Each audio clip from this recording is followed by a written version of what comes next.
दोस्तों नमस्कार। आज हम 75वां गणतंत्र दिवस मना रहे हैं।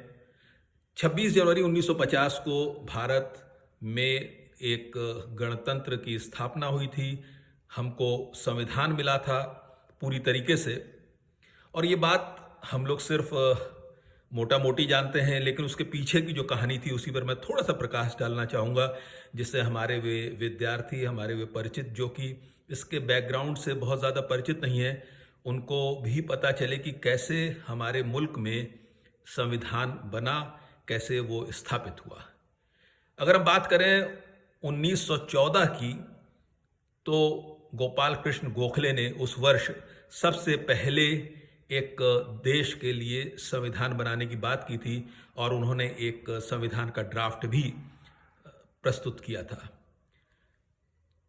1914 से जो ये कहानी शुरू हुई, तो 1928 में जवाहरलाल नेहरू के पिताजी स्वर्गीय मोतीलाल नेहरू जी ने एक रिपोर्ट पेश की कि कैसे देश का संविधान बनना चाहिए, जिसे कि नेहरू रिपोर्ट के तौर पर जाना जाता है। लेकिन 1935 से पहले कुछ नहीं हुआ। 1935 में ब्रिटिश सरकार गवर्नमेंट ऑफ इंडिया एक्ट लाई और उस गवर्नमेंट ऑफ इंडिया एक्ट के तहत प्रोविंशियल इलेक्शंस हुए, प्रोविंशियल गवर्नमेंट्स बनी, जिसमें कांग्रेस ने कई राज्यों में मेजॉरिटी हासिल की थी। दूसरा विश्व युद्ध हुआ और दूसरे विश्व युद्ध में ब्रिटेन यद्यपि विजयी रहा, लेकिन आर्थिक रूप से बहुत टूट चुका था और उसके लिए संभव नहीं था कि अब वो दूसरे तमाम मुल्कों में अपना शासन चला सके। और उन मुल्कों में भी काफ़ी जन विद्रोह हो रहा था, खासकर 1946 का नेवी विद्रोह अगर हम याद करें, उससे पहले 1942 का भारत छोड़ो आंदोलन। इन सब चीज़ों ने ब्रिटिश सरकार को मजबूर किया कि ब्रिटिश सरकार एक भारत के लिए कोई नया संविधान लेके आए, भारत को आज़ादी दे, क्योंकि अब उसके लिए भी भारत को संभालना संभव नहीं हो रहा था। इसलिए 1946 में कैबिनेट मिशन आया। कैबिनेट मिशन ने भारत के तमाम राजनीतिक दलों से बात की और फिर ये तय हुआ कि एक कॉन्स्टिट्यूएंट असेंबली बनाई जाए, संविधान सभा का निर्माण हो। संविधान सभा के निर्माण में अगर कोई व्यक्ति सबसे ज़्यादा बाधा पैदा कर रहा था, तो उसका नाम था मोहम्मद अली जिन्ना, क्योंकि जिन्ना साहब चाहते थे कि मुसलमानों को एक अलग राष्ट्र मिले, क्योंकि भारत में उनका मानना था कि कांग्रेस हिंदू जनता का प्रतिनिधित्व करती है, मुस्लिम जनता का नहीं।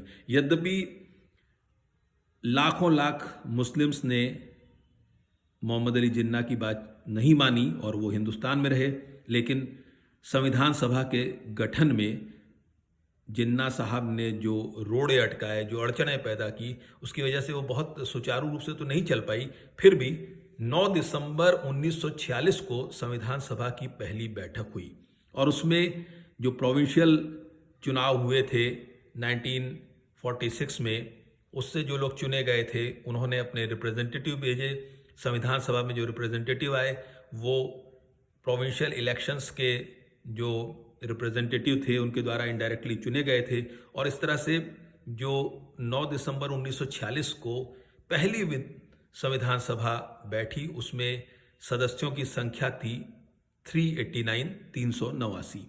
इसमें से 292 अलग अलग राज्यों के प्रतिनिधियों द्वारा चुने गए प्रतिनिधि थे, 93 प्रिंसली स्टेट्स के थे और 4 चीफ कमिश्नरी प्रोविंसेस के थे, जो कि दिल्ली, कुर्ग, ब्रिटिश बलूचिस्तान और अजमेर से जुड़ी थी।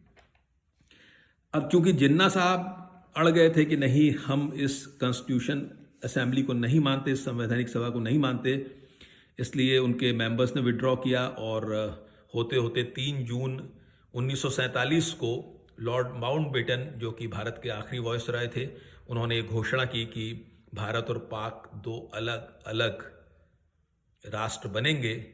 और उसके बाद जो नई संविधान सभा बनी, जो कि केवल भारत के लिए थी, पाकिस्तान के लिए फिर अलग संविधान सभा बनी। भारत के लिए जो संविधान सभा थी उसमें 398 की बजाय अब 299 मेंबर्स थे।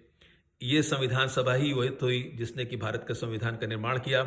इसकी 114 दिनों तक बैठकें चली और इसमें वक्त लगा 2 साल 11 महीने और 18 दिन का। इसमें एक व्यक्ति की भूमिका बहुत इंपॉर्टेंट है जिसका जिक्र कम होता है, और उनका नाम है sir B N Rao, sir Benegal Narasimha Rao. ये बेनेगल नरसिंह राव साहब, इन्होंने मद्रास प्रेसिडेंसी से पढ़ाई की थी, मंगलूरु में पैदा हुए थे कर्नाटक में, और आप 1910 में आईसीएस बन गए थे। उसके बाद उन्होंने एग्जीक्यूटिव के जॉब में उनका बहुत इंटरेस्ट नहीं था, वो हाई कोर्ट में चले गए, जुडिशल सर्विस में चले गए, कलकत्ता और बंगाल के तमाम ज़िलों में वो जज के तौर पे काम करते रहे।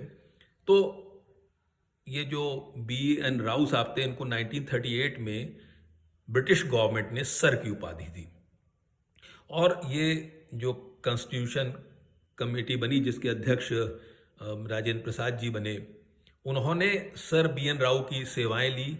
उनको माना जाता था कि वो संविधान के जानकार हैं, और उनकी जो रिपोर्ट्स थी उसको वेरीफाई करने के लिए एक ड्राफ्ट कॉन्स्टिट्यूशन कमेटी के अंतर्गत निर्मित की गई। जैसा जानते हैं कि ड्राफ्ट कॉन्स्टिट्यूशन कमेटी के चेयरमैन डॉक्टर भीमराव अंबेडकर थे, और भीमराव अंबेडकर ने जब ये संविधान बन गया तो इस बात का जिक्र किया कि सर बी एन राव की जो मेहनत थी उसका बहुत श्रेय जाता है संविधान को बनाने में, भारत के संविधान को बनाने में। तो 2 साल 11 महीने और 18 दिन तक संविधान सभा रही वजूद में। 24 जनवरी 1950 को इसकी आखिरी बैठक होती है। 25 जनवरी 1950 को ये संविधान सभा डिसबैंड कर दी जाती है, और 26 जनवरी को संविधान अंगीकृत कर लिया जाता है। इससे पहले इस संविधान सभा की कई बैठकें हुई। जो पहली बैठक थी, यानी पहला ड्राफ्ट जो आया, उसमें जो चीज़ें रखी गई ड्राफ्टिंग कमेटी के द्वारा, वो ड्राफ्ट फरवरी 1948 में आया, और उसमें 10 महीने का समय दिया गया, और 10 महीने का समय देकर जनता से भी उनके सुझाव लिए गए। और जब जनता से सुझाव लिए गए तो उसके बाद अक्टूबर में दूसरा ड्राफ्ट आया, जिसमें कि जनता के सुझाव थे और भी तमाम विशेषज्ञों के सुझाव थे। इसके बाद फिर 26 नवंबर 1949 को तीसरा ड्राफ्ट के बाद इसको अप्रूव करा संविधान सभा ने, और इस तरह से 3 ड्राफ्ट और 3 रीडिंग के बाद और 2 साल 11 महीने 18 दिन के बाद संविधान का निर्माण हुआ, भारत के संविधान का। प्रारंभ में इस संविधान में 395 आर्टिकल थे, इसमें 8 शेड्यूल थे और इसके 22 हिस्से थे। लेकिन अब जो इसका अमेंडमेंट हो गया है, तो अब वहाँ पर 470 आर्टिकल हैं, 25 पार्ट हैं और 12 शेड्यूल हैं, और इसके साथ इसमें 5 अपेंडिक्स भी हैं। 106 बार 1950 से लेके आज तक 106 बार संविधान में संशोधन हुआ है। लास्ट संशोधन, जैसा आपको मालूम है कि 1/3 रिप्रेजेंटेशन वुमेन को देने के लिए इंडियन लेजिस्लेचर में, संसद में और राज्य विधानसभाओं में ये किया गया 2023 में, और वो 106 ये संविधान संशोधन था। हमारा जो संविधान है उसको दुनिया के कई देशों के संविधान से लिया गया। उसमें ग्रेट ब्रिटेन शामिल है, उसमें अमेरिका शामिल है, उसमें साउथ अफ्रीका है, जापान है, उसमें आयरलैंड है, उसमें फ्रांस है, और इसमें बहुत बड़ी भूमिका डॉक्टर बी एन राव की रही, जो कि इन कंट्रीज़ में भी गए, वहाँ के विशेषज्ञों से मिले।